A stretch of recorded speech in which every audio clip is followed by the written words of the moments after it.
It is a new day on Press R. Welcome to the program. In just 1 month, Cameroon has lost well over 100 citizens to road accidents. What is happening? Who is responsible? We are going to look at it. It's enough, not enough. We are also going to look at land tenure in Cameroon, land management. In the country, we have clashes between the various stakeholders, the state, the traditional authorities, and the other local communities. We are also going to discuss that on Press R today. We're going to look at all the contours of the two subjects. Stay with us. We have the following panel. Chief Dr. Robinson Tanyi, you are the Chief of TENURE. Welcome to the program. Thank you, and greetings to televiewers. We have our honor to have you on the program today. You're going to tell us what actually happens with the traditional rulers and land and the rest. And you are a chief, you are a doctor, you are also an intellectual. And you're going to combine those two roles to make sure that you enlighten our viewers. Close to me here is our own barrister, Fombat Munjem, barrister and law solicitor, who is always there to enlighten us on legal matters, especially concerning land. Barrister, welcome. Thank you, Killian. Good afternoon, televiewers, and I hope our televiewers will be able to benefit from our discussions today. They will actually benefit, given that some of you are there with the mind to make sure they know what is supposed to be done and what's not supposed to be done. And to the extreme left of this set, we have Patrick Moore. Patrick Moore is a desk editor, The Guardian Post newspaper. Welcome to the program, Patrick. Thank you very much, Killian. And maybe should I say Happy New Year to you? It's my first appearance on the set since the start of 2021. Yes, the program is yours. You be assured that at any time we need you, we'll call you to come. That's fine. And we want also to appreciate each time we call you, you make yourself available. We're going to start the program, start the real thing discussion with what the papers say, and that is what we start our programs each time with. Our lady Emanuela Bemnui did the press review for us. Emanuela.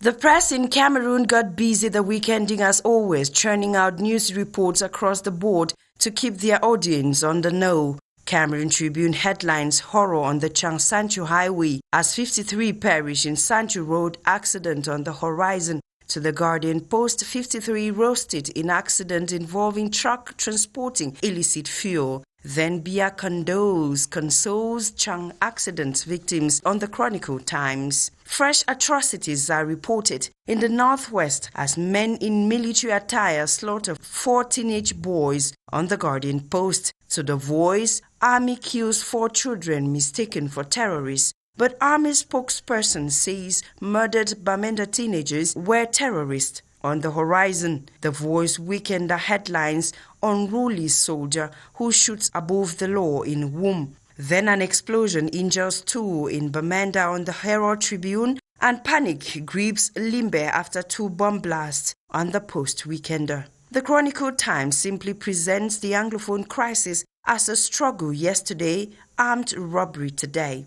Before Queen Mother's intensified denunciation of these atrocities in the Northwest-Southwest on Cameroon Tribune. Then the Bamenda business community tables tough conditions to ending ghost towns, such as assigning a police to each businessman on the Post newspaper. 2 lists are to compete in Menoa partial regional election on Cameroon Tribune, just when Regional Assembly executives for the Northwest-Southwest officially installed on Logideon. The Herald Tribune quotes Northwest Regional Assembly President, "We have begun business in earnest." Professor Fru Angwafo III on the Post, "Nobody will dictate to us from Yaoundé."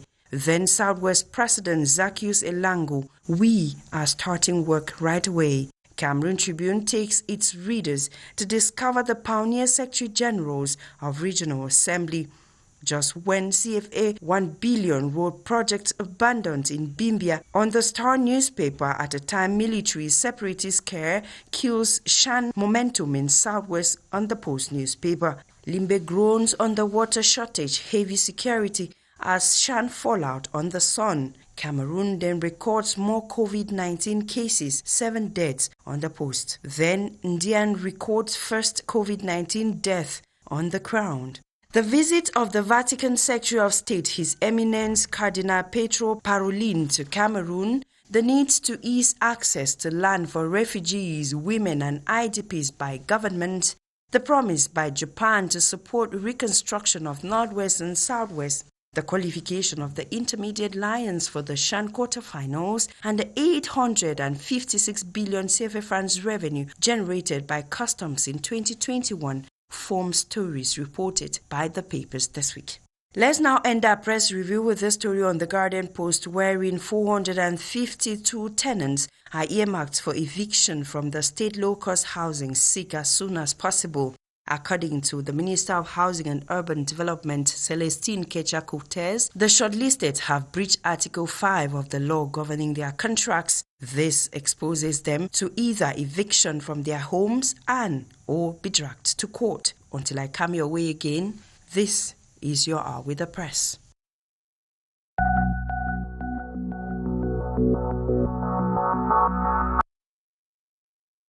Thank you very much, Manuela Vemnui, for the press review. We're waiting to have you next week, Sunday, for another edition of Press Hour.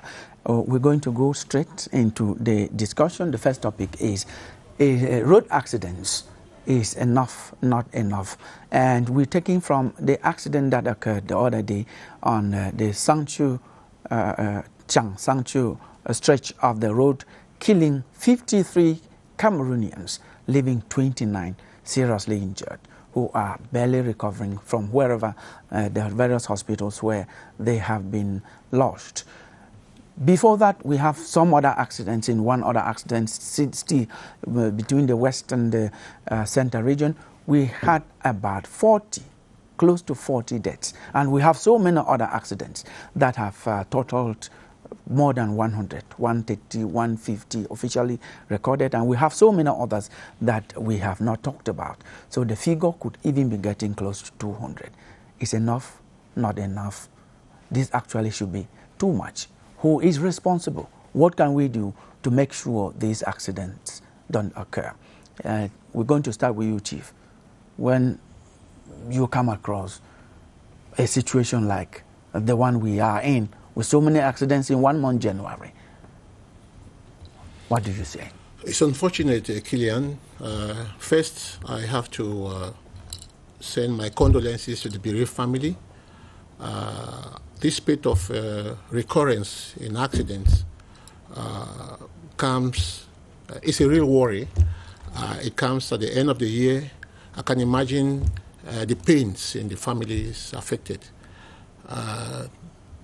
It is also difficult to want to pinpoint a finger at where these accidents come from. It is true we have bad roads. If we want to compare accidents between the tarred roads and the untarred roads, it is more with the untarred roads. Yes. It is more with the tarred roads than with the untarred roads. Than with the untarred roads. Yes. And I think that, some people say it is because of night, because most of the 3 last accidents happened between 1 a.m. and 3 a.m. Yes, we'll talk about that.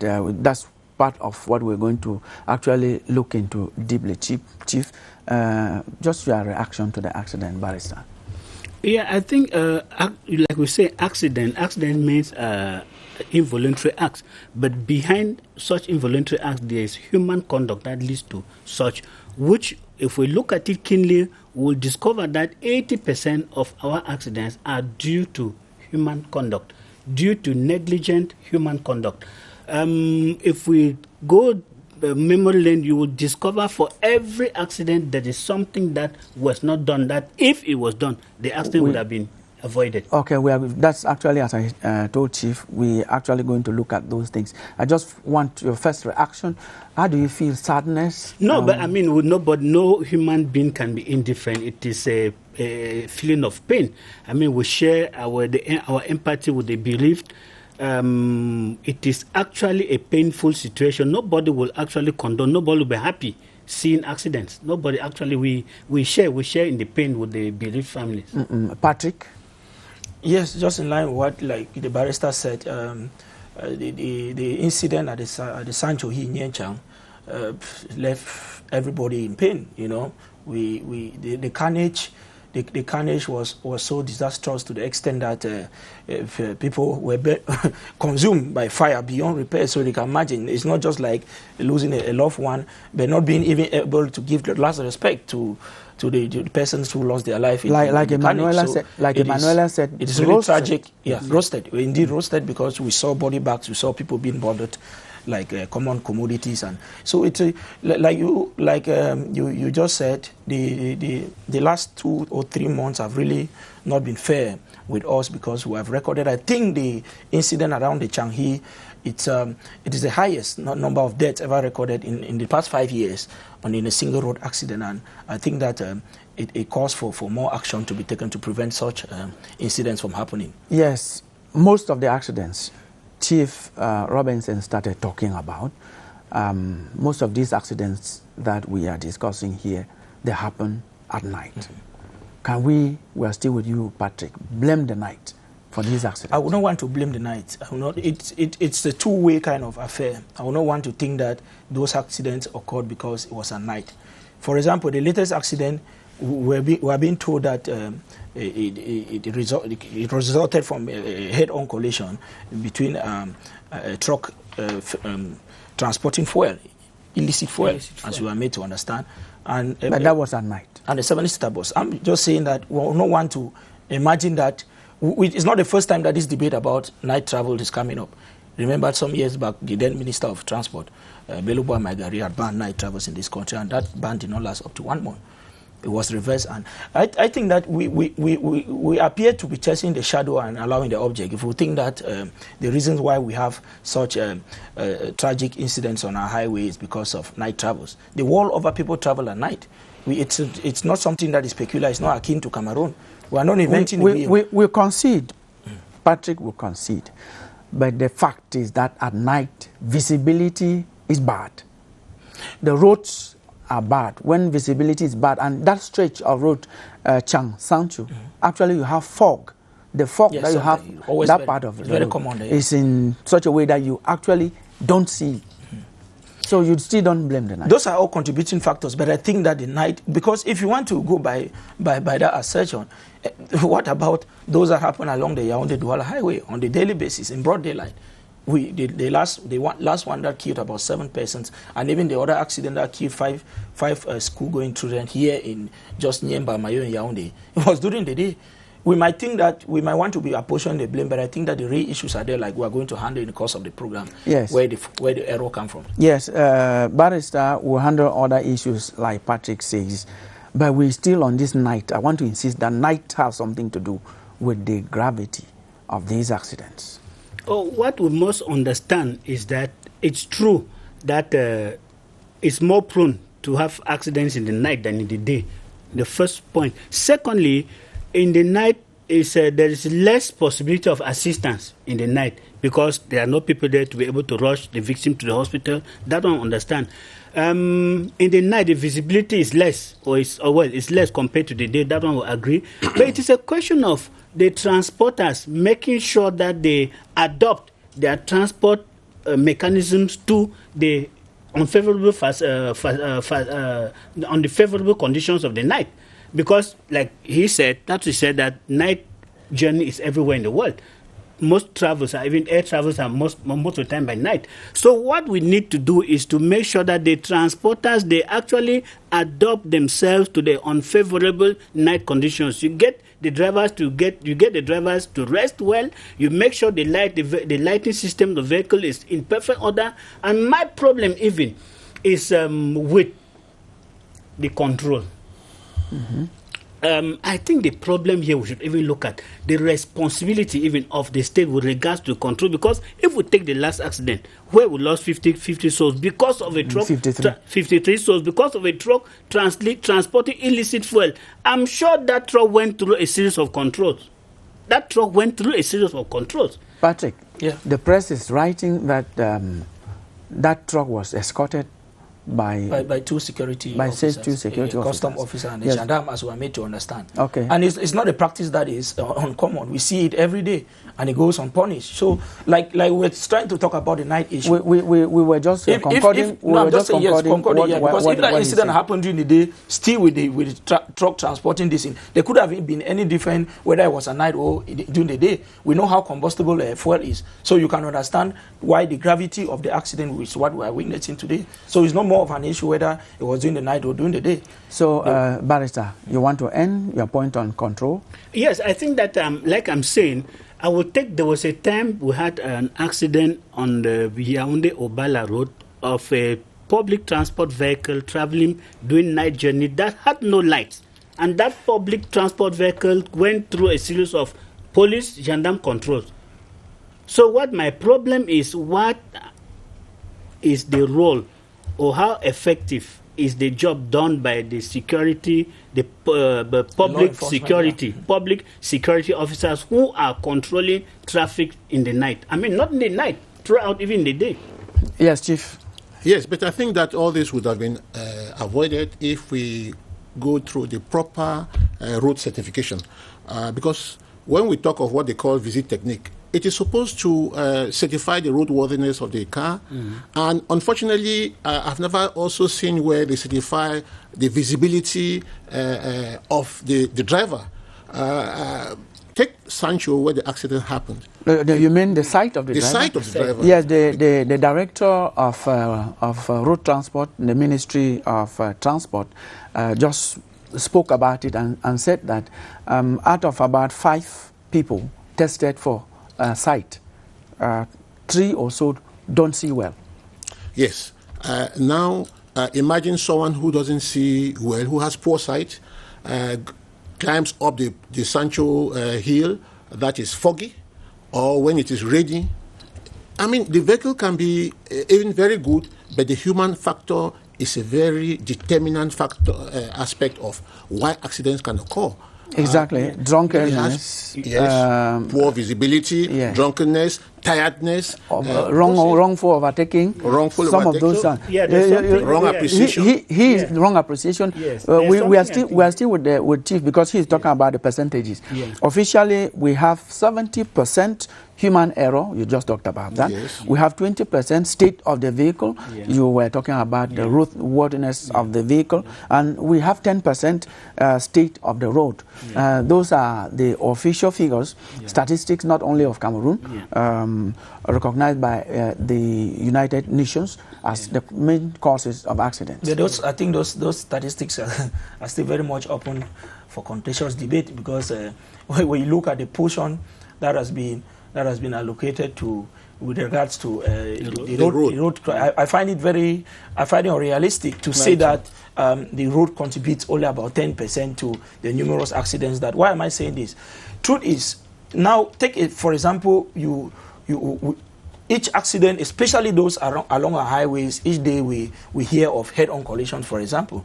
So imagine that if we're traveling on an express road for a dual carriage, where the car that's coming from the left-hand side doesn't meet that on the right-hand side, you imagine that head-on collision would have been minimized. I hope. Let me go ahead. That's why I'm saying that those are statistics, those are studies that, well, they might be scientific to a certain extent, but I think that it doesn't really reflect the reality on the ground. Somehow, why I think that it could reflect reality, Patrick, is open. So all the potholes along the way. Now, see, this is what we are saying. If you know you're driving on a road, you know there are potholes. You have to go slowly. No, but why do you think that we will not find a situation where we have first-timers on the highway? If you live here and you're going to Marwa, for example, Kilian, you cannot tell me that you imagine or you have a mastery of all the sports along the road, like Barrister going back to his house. Most of he can barely even cover his eyes and go back home with his car safely. But on the highway, you cannot. Let me tell you what an happen. official who is not a driver on these highways. He left Bamenda for Yaoundé, and night caught him halfway from Kenene to Yaoundé. And I'm telling you, he came and testified. He told us that he does not know he was just driving.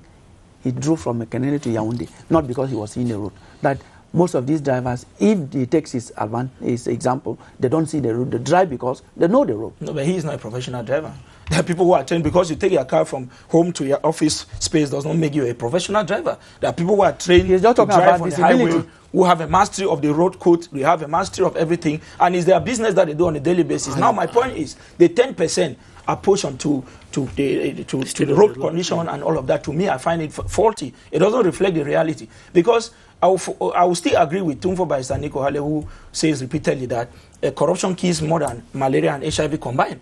Because you can imagine why our roads are in the state in which they find themselves, because they have either been abandoned by contractors who have not realized it. And you can imagine within that period where that road has been abandoned, with potholes, with dishes that are virtually giving way to crater lakes along the highway. And then you can imagine, Patrick, you can imagine a number of road accidents. Sometimes people trying to dodge the potholes and they find themselves on the wrong side. Yes. If you are supposed to be on your right-hand side and there's a pothole, and by the time you're on the left hand, the person who is coming from the opposite direction, you are virtually on his or her lane. Patrick, we agree with you. And that increases the number of road accidents.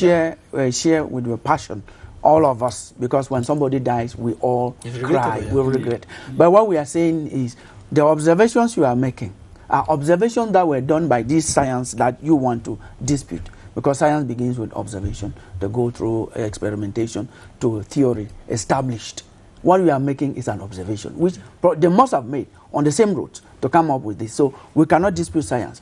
In as much as we agree with your observations. Mr. Killian, I think you just said that it was an international observation. It was not limited to Cameroon. What Patrick is saying is the Cameroon specificity. It is. I mean, we cannot credit ourselves with having good roads. Yeah. The roads are narrow, and they are narrow even up to hills. I mean, those hills like that, they are supposed to have big, because you know when a 70-seater bus is negotiating a bend or a big truck, because both of them were big trucks, it will go right to his left before and the Sancho Road that I know I've used it. The bends are too winding.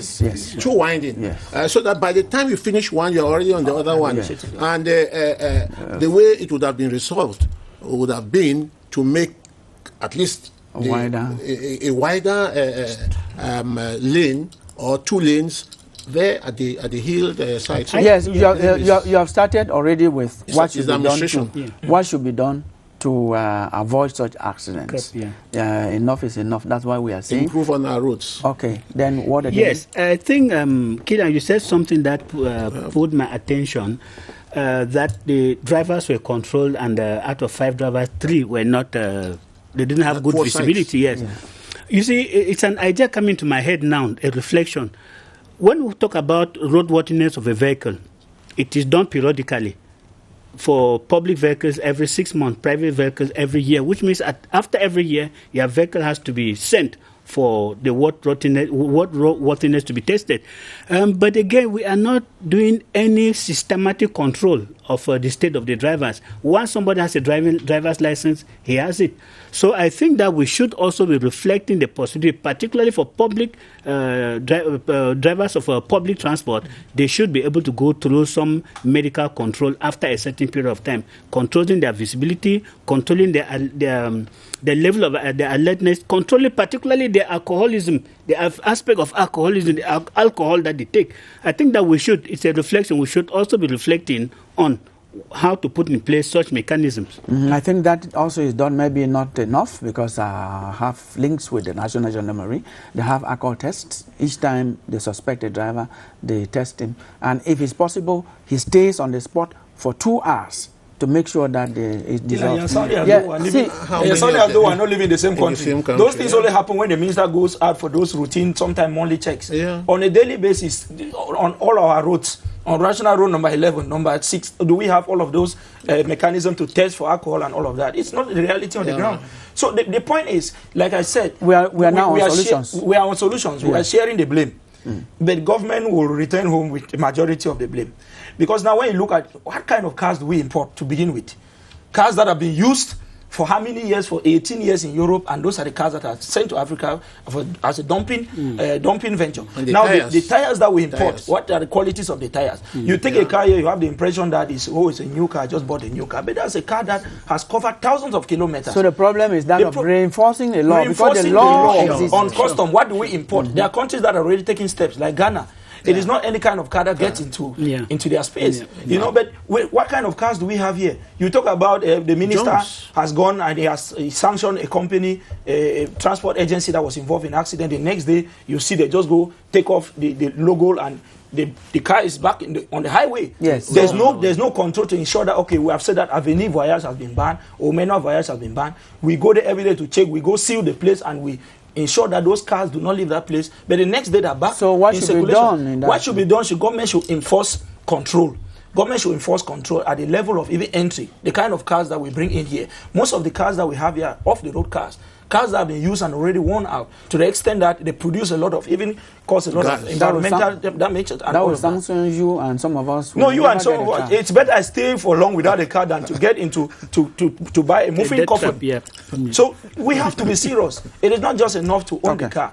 Now he was talking about the technical, this thing what they call visiting. A car 6 months, you cannot guarantee for a car that covers 200, 300 kilometers on a daily basis for transport, and you have to control it after 6 months. So you can imagine within the first 4-6 months, the transformation that car, the state of the car must have undergone. So we need regular check. And not even about the driving license. In 2018, the Minister of Transport came out with a communique saying that there were 7,000 fake driver's licenses in circulation. It is worrisome to imagine that we have people who are in possession of driver's license who have not undergone the rigorous test and who are not worthy to have those driver's licenses. So you have people moving around with driver's licenses, cars moving around which are moving coffins, and we find ourselves in them just because we have to move from one place to another. Yes, government needs to take more steps to control who gets a driver's license. People are in the car wash point and they take the cars, they just go out to park, the next day they're already driver. Just because you can maneuver, you can turn the car around. We have to be serious. The law actually, in cases of road accidents, gives the judges the possibility of withdrawing driving licenses from the hands of drivers. Yes. I don't know how many judges have successfully withdrawn driving licenses from the hands of regular drivers. We don't see that. My second point is, I think we have a problem with the morality of the traffic police officers, because I don't understand how a faulty car will go through a series of police controls to go and get an accident ahead. I think that we need to work on the morality of the traffic police control of officers. The last solution. I think even understanding the traffic police officers are just being sent from one office to the other. We used to have properly trained, capacitated traffic officers whose job and profession was just around road traffic control and the person's driving. So the high time we make a specific unit for traffic, the better, because today it is more a place where some people go to look for money, and that's why everything goes.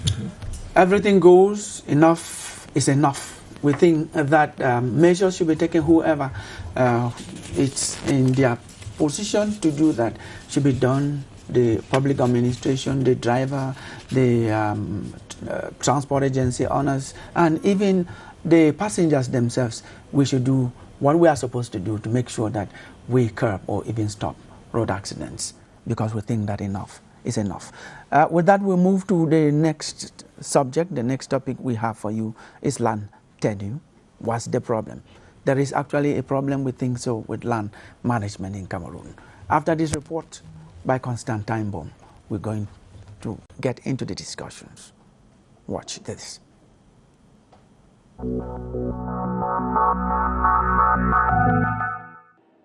The Land Tenure Week brought together a diversity of stakeholders to dialogue and reflect on how they can establish good governance and realistic reforms on the current land legislation, which fail to take into account customary rights.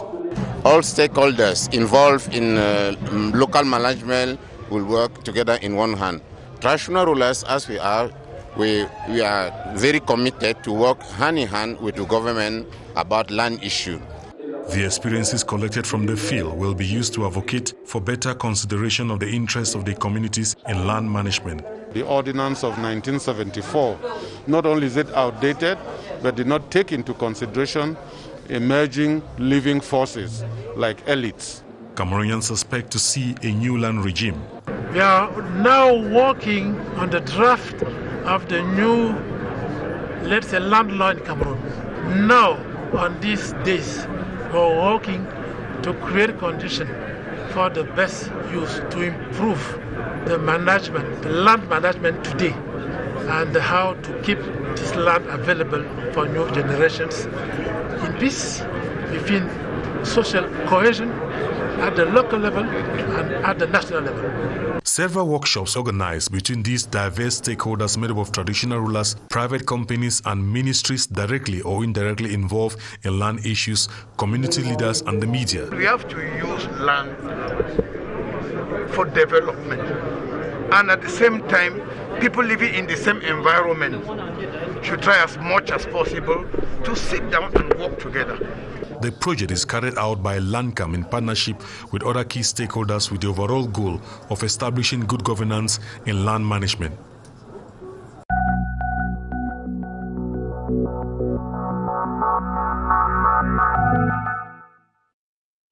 Welcome back.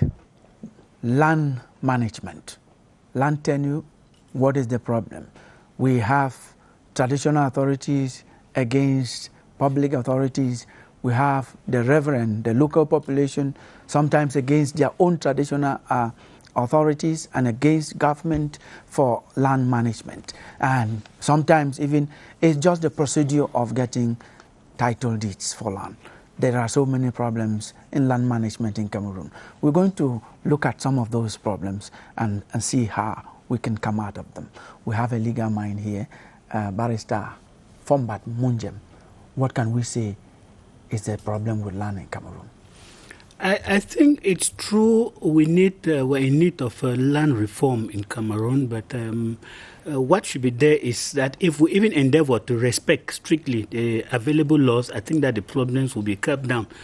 The bitter truth is that our current legislation of land, by my understanding, by my appreciation, is obsolete, because if we see that we are still today, we're in 2021, and we're still anchoring on 1974 land tenure ordinance, I think there is a serious problem there. But that notwithstanding, I think that if we respect at least the provisions of this law, it will cut down some of the problems. There is a procedure to get land. There's a procedure to get a land title over national land. There's a procedure to transfer title land from one person to the other. If we respect those procedures, I think that it will cut down some of the problems. Which means that 1972 land law, 74 rather, land law, if implemented, it could still do a good job? It could do a manageable job, because I think the situation is worsened by the fact that even those obsolete laws are not implemented. If those obsolete laws are implemented, I'm sure that they will have a curb in the current problems with regards to land transfer and ownership. But still, there is a need for serious reform, there's a strong need for serious reform on land. This week that ended was Land Tenure Week that handled some of those things, and the stakeholders that attended the week-long seminar and colloquium and the rest, they are proposing a new land reform in the country, probably to solve those problems. But before we handle some of those things, you are talking about the 1974 land law. But we know that there was a land reform in 2005. You didn't talk about that? No, we've not actually had a serious land reform. When we talk about land reform, we're talking about the reform on the possibility management of national land. The law you're talking about does not really touch on the management of national land, because I think our main problem here is the management of national land. Because once land is titled, the management becomes easy, because it is a pure private arrangement between the owner and The person wants to sell and the person wants to buy. Our main problem here is the management of national land. National land, that is land which is not titled, which is embedded in the hands of the state, for the state to ensure proper management of that land to the interest of the general population. You have still not told us, you said it didn't touch the management of national land. What did that law of 2005 That law gives, it made some small moves in the sense that it gives us a possibility to have what we call joint ownership, because before then, you don't have joint ownership of property. That is, if you have a building of 50 floors, if you own the land title, you own the whole building. But now there is a possibility of joint ownership, which means you can actually own a flat on a building, and some other person owns the ground floor or the title. Okay. Chief, you are a traditional ruler. You were a participant in the land tenure week. So what can we say you came out with from that 1 week seminar on land tenure? Land tenure or land issues have been age-old.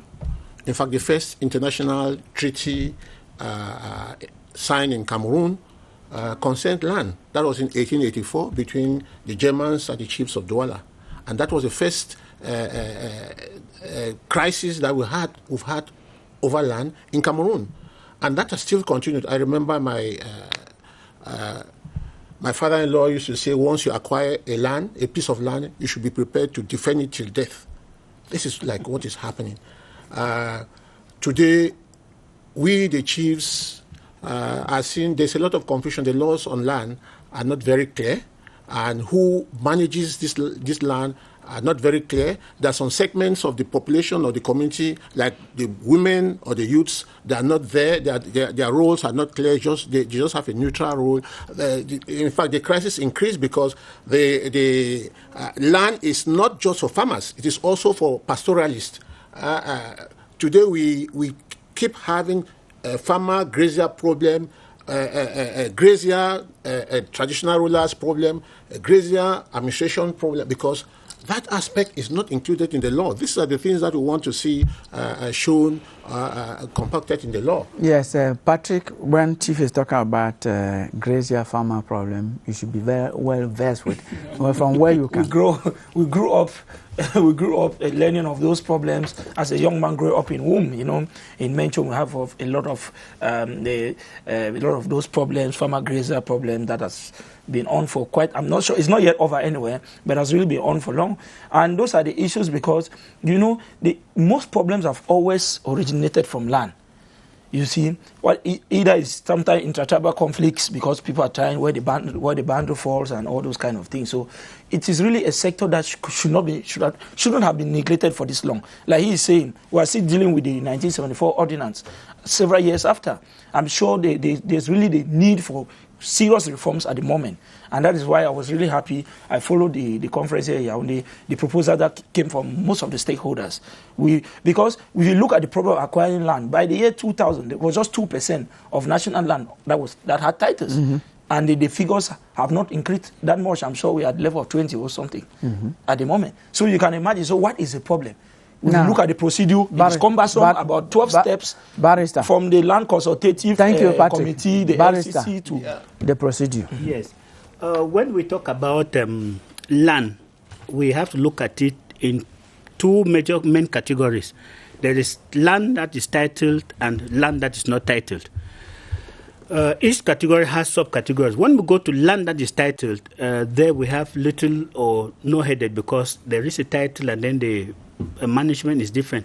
But when you go now to untitled land, what we call now national land, there is a serious problem there. A serious problem there because the law is to the effect that our obsolete 1974 ordinance is to the effect that the state manages the national land. And it says that national land can become private land by through three procedures, either by direct immatriculation, by concession, or by the government allocating it for a particular project. When I say direct immatriculation, again there it is another headache, a very serious problem. So because if we want to go by that law, it says that indigenes who have occupied national land and developed the national land can apply for a land title to be issued to them.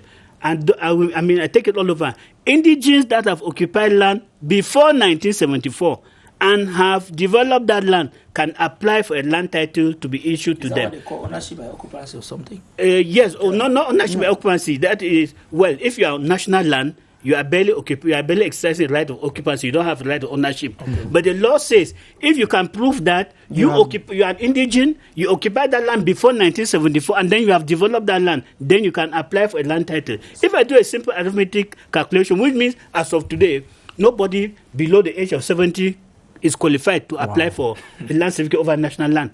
And not even the children of those. Not even the children, of course, because the law says it is the indigene who has occupied and developed it. And then when you say indigene, which means you have, if you, Killian, I don't know when you left your village to come to the city. Me, I think that I've not about 40 years. Me, I'm from Momo Division. I'm from Momo Division. Yes, I'm from Momo Division. I think that since 1982. I've been in Yaoundé for 30 years. Yes, I am from Momo Division. I left primary school in 1982. I think so, and I think since then I've not spent 3 consecutive months in my village, which means there's no possibility that I could have been there and developed the land before 1974. The second part is a concession. The difficulty with concession is that you must come out with a visible project and you apply for the government now to authorize you, first of all, to occupy. And they give you a certain period of time within which to develop that project. And if the project developed to the satisfaction of the government after the approval, then that title can be given to you. Mm-hmm. So again, there is still that difficulty. It means that it is left only for those who have a project in hand, who have the means to be able to develop the project, who are qualified to be able to have the third. The third one now is a simple one. It's a government. The government has a right to allocate. The government can decide to allocate a portion of national land maybe for public use. The government can allocate a portion of national for its own use. So that one, it is more of what they are doing with the CDC. Now, with what you have explained, I move over to Chief Robinson, Chief of Tintombu. You are chief by right. When he was talking about this, I didn't see where he brought in the chief in the process. So where are you in that process? Yeah, we have been crying aloud since 2009 on the need of putting the chiefs, the traditional rulers, at the center of land matters from when it starts, the consultation, to when it ends. Now, where are the chiefs? We are only involved at the stage of probably giving the land occupancy or recognizing that someone has a land within our jurisdiction. And again, what is the jurisdiction? It is not clear.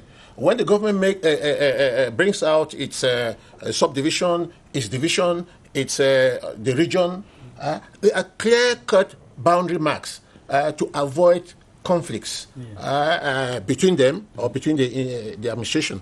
But the chiefs, until today, do not know where their surface area ends. It is not credited in writing. It's not legalized. So it is just a way of promoting conflicts, inter-village conflicts or intertribal or ethnic conflicts.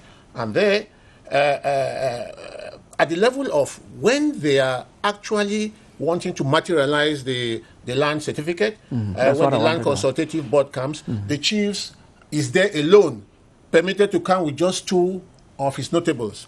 And then the rest of the other members, I mean, in a team of 10, if you have 3 chiefs, the rest are people of the administration.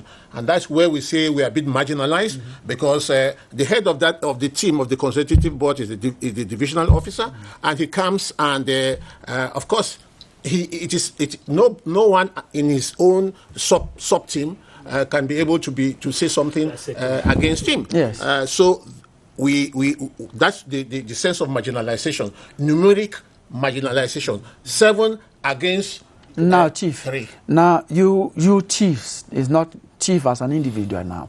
You are the custodian of the tradition.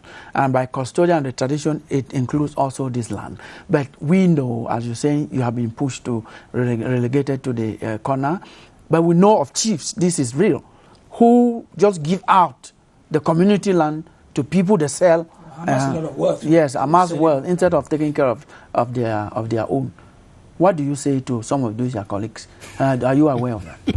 Yes, I'm aware, but I also want to still say that the land law is not helping the situation, because even the whole of the territory, go to Rebuba, you cannot touch a piece of land without the chief, the Lamido of Rebuba knowing and crediting it, and this the government knows. And nobody is raising a finger.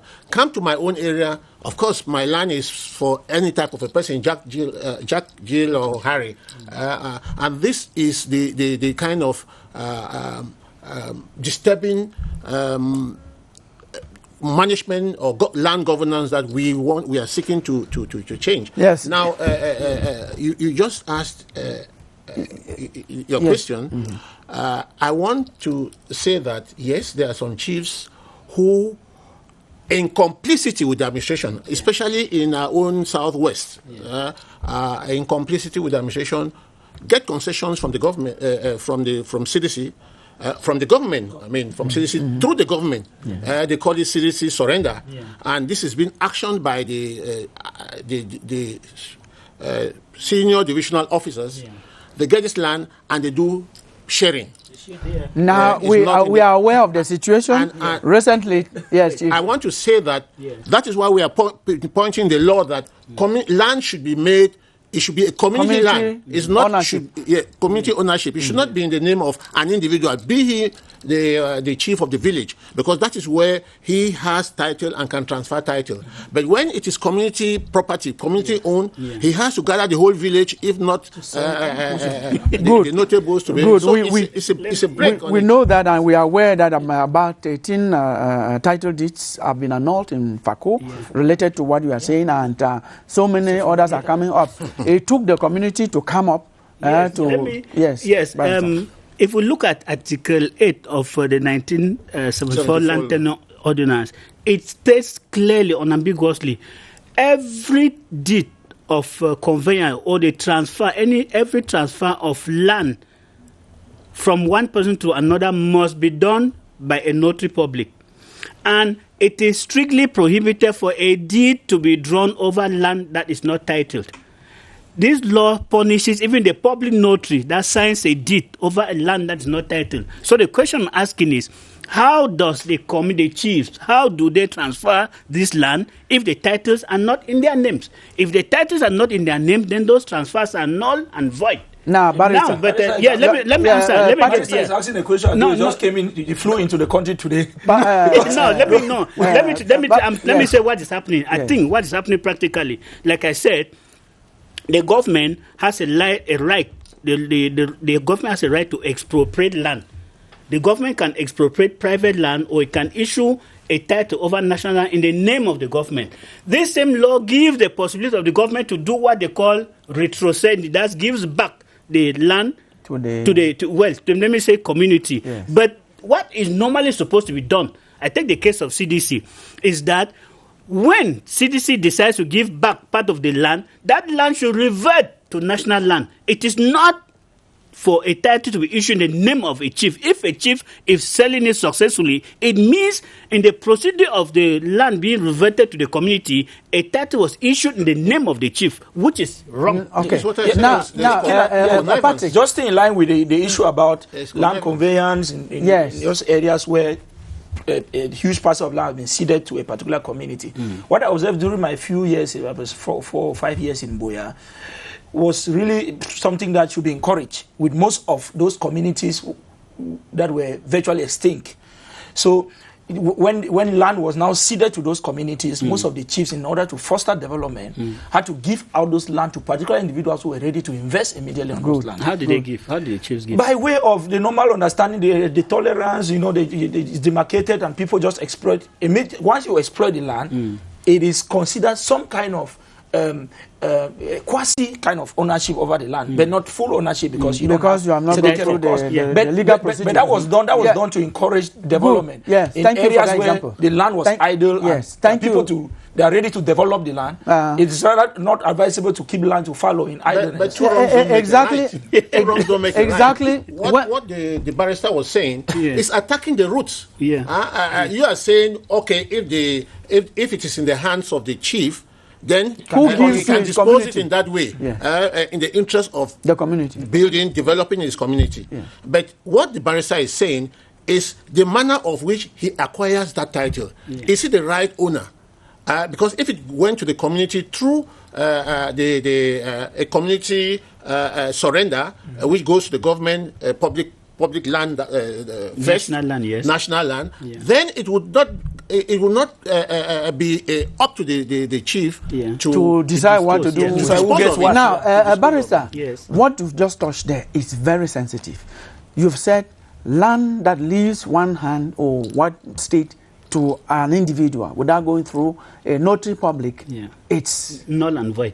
So what do we do with the majority of people who have land they've constructed, they've developed, that they've not gone through notary public? Because that, I think the majority of Cameroonians, all of us are in that bracket. The law is clear on that. The only proof of ownership of land in Cameroon is a land title. Property or development is not proof of ownership. So if you build a skyscraper on a piece of land, if the title is not your name, that house is not yours. You should understand that. If we have, so what do you advise those people who have already all done those who have built? You need to go back. Go back. How did you acquire that land? Go back to the owners and take the owners to a public notary, and you do a notarized deed. And the notarized deed is taken to the tax office, registered there. After that, it is taken to the Department of Lands for a partitioning or the transfer of the land title. You must go through that procedure. If you have, because we have a situation, it's common practice. People have what they call certificate de vente, and they have occupied and they have built. Sometimes it is from a land title that belongs to a community, I think a group of people. You must go and get all of those people who are lined in the land title to go before a public notary to sign the deed. If there are 20 people on the land title and 19 sign and one does not sign, that one has a right to annul that deed. So all the people whose names are on the land title must sign a conveyance deed before a public notary. That is very serious. A land title can be issued in the name of the buyer. That is the law. Now, let me just ask him. Public notary, as far as Northwest and that's exactly what I wanted to talk about. The lawyer. Yes, not sure. Notary is sure. In the Anglophone Cameroon, lawyers occupy. They play the role of notary. And lawyers. But in Francophone Cameroon, we have completely distinct office for public notaries. Yes, two other very sensitive issues. We know that in Fako, we talked about, we know in Limbe, Limbe is in Fako, of course. We know Ngoketundia in the northwest. We know of Douala. We know of Kribi, also in the south region, where the people have land that it's going through legal challenge in terms of acquisition. So the people, some of them went through. I think our courts these days entertain more cases relating to land. Yes. So how do we come out of this? No. Once you have a problem with the issuance of a land certificate, I mean, the procedure of issuing the land certificate for the first time, if there's any question, any problem of that, it is an administrative court because it is a government that issues a land certificate. So once there's a dispute that has to do with the first issuance of a land certificate, you have to go through the administrative court. But once a land certificate has been issued and that land certificate has not been cancelled, it is now a purely private negotiation between the buyer and the seller. And any dispute there should be taken down to the ordinary law court. What can cause, like I'm saying, what can cause most of the cases that come up is, I take simple examples. You have a land title where there are four people who own a land title, who own a land. The four of their names on the land certificate, one is dead. And then the other three, they go ahead to sell that land, even before a notary, without ensuring on the letters of administration of the deceased person. That is a land transaction that is annulable by the court. Now, if the last thing, which is still sensible, is very sensitive, barrister. so many communities are complaining that the administrators, public administrators in their communities have grabbed their land.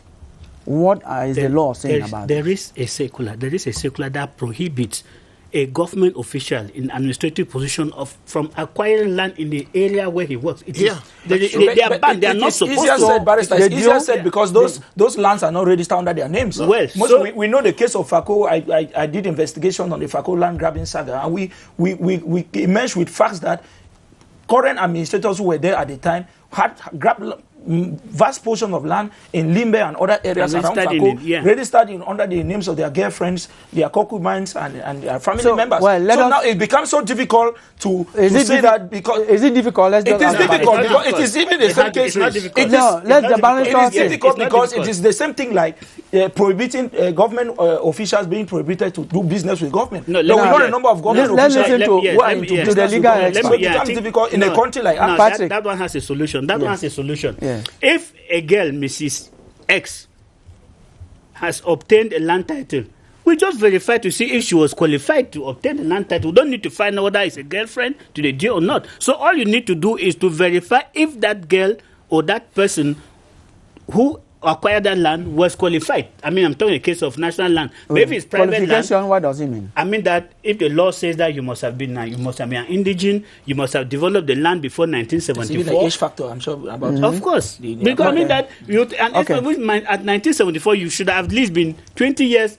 I see. 1974. I see. Now, thank you for clarifying that. So, especially we have nothing against the duos because those are people who are accused.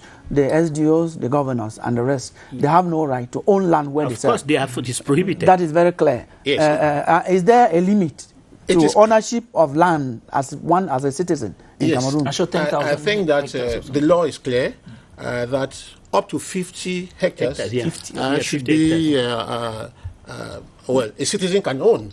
But above 50, that's 50 plus any other number, it's the head of state to authorize the disbursement. But we don't have that happening. I want to come back to what Barrister was saying, to say that it's a very dodgy aspect. Before you go there, Chief, you're going to go there. Are you saying that people who have bought villages, that should be looked into?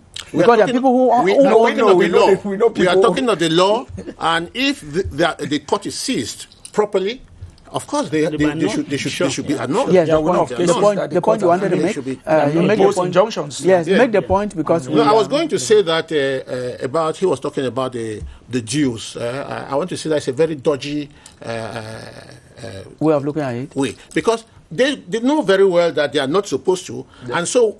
In the negotiation with the chief, he said, say, 10 hectares or 20 hectares. That is what they know. He chooses because he's the one who has gone and fought for the surrender. So he chose the place that he wants. And also is the most fertile place. And then it is bare. Yes. Between him and the chief, he knows that this place. So he just tells someone is just always a middleman who sells it, and it goes directly in the name of the buyer. Yes. And so he or she is the one who's written in the land certificate. Yes. It is not as if the administrative officer had acquired the land before transferring it, because that would have. Thank you, Chief. Briefly, we are moving out of this program. Suggestion. We are moving out. We cannot discuss again. This is what I want to ask you as a question. There's a draft law on land in the making. What do you expect to see? The only thing as a Cameroonian, as somebody who is interested in owning land, is that government should simplify the procedure. It remains cumbersome at the moment, and we will agree that land is a very important factor of production. Yes, you cannot even imagine that you own a house one day. We don't have time again, Barrister. You cannot build the land. You cannot. What do you expect from that land? I think that the reforms we should be expecting to see the government play that regalian role of ensuring the equitable distribution of land. I think for me, if the law that is coming ensures equitable distribution of land so that some community or people are not cheated, I think that it will go to help the community. Thank you, Chief. We don't have time again to our side. That, briefly. Land should be a source of strength, of unity, and not of division or of conflict. It should be a basis for food security, for a cultural identity, and not a something that is just left for any person a to source come of in conflict. Thank you very much, Chief, gentlemen, for coming. We also want to thank you, all our viewers, for watching.